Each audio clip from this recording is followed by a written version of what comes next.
අද අපි කතා කරන්නේ නුවර ගියාම අනිවාර්යෙන්ම යන්න ඕනෙ තැනක් වන ශ්‍රී දළදා මාලිගාව ගැන.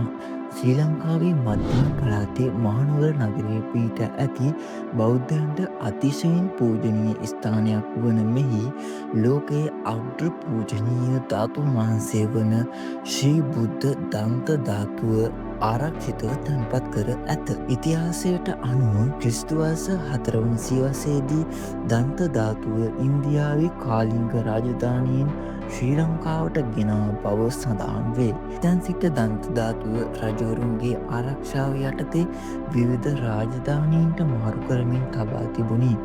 මහනුවර රාජධානි සමයේ වර්තමාන දළදා මාලිගාව ඉදිකර තියෙනවා. දළදා මාලිගා සංකීර්ණයේ දළදා මන්දිරය, අත්තිරිප්පුව, නාථ විෂ්ණු කතරගම පත්තිනි දේවාල, මහවැලි ගඟට ආසන්න කිරිමුඩිය වැව වැනි ඉතාමත් වැදගත් ස්ථාන ඇතුළත් වේ. සෑම දිනකම තේවා තුන්වරක් උදේස් දවල් සහ රාත්‍රී පවත්වනු ලබයි.